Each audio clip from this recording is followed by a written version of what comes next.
شُفته بقى لمّا وقف على جنب ياكل موز، إيه اللي حصل قدّامه؟ شوف كده. حصل موقف غريب يا شباب.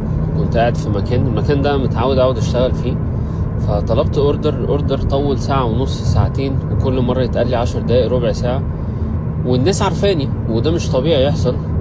فانا اتضايقت الصراحة ومشيت، ومرضتش ان انا ايه يعني اغضب او حاجة زي كده، وخدت بعضي ومشيت، وانا المفروض كنت افضل قاعد اكمل شغلي يعني. فوانا ماشي لقيت مطب، فهديت عنده، لقيت واحد بيبيع موز.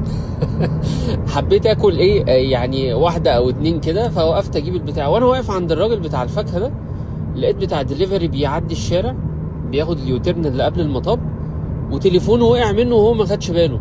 التليفون وقع قدامي، انا نزلت من غير كده شعور لا ارادي، اخدت التليفون قبل ما عربيه تيجي تعدي عليه.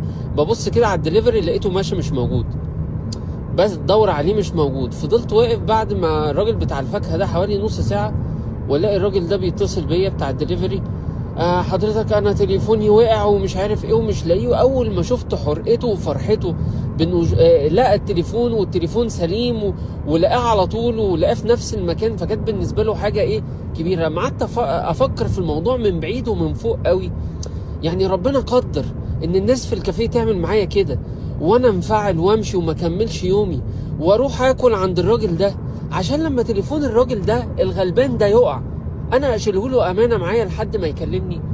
يعني قد ايه ترتيب اقدار ربنا في الكون غريبه، واحنا قاعدين بنحسبها 1+1=2، وربنا بيحط ابتلاءات بعض في نجاحات بعض، ونجاحات بعض في نجاحات ناس تانية.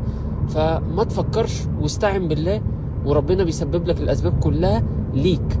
فعسى ان تكرهوا شيئا وهو خير لكم، وعسى ان تحبوا شيئا وهو شر لكم. دي أقدار ربنا بنتساق ليها وبتساق لنا، كلنا مجرد أسباب في حياة بعض. اللهم استخدمنا ولا تستبدلنا. اللهم آمين.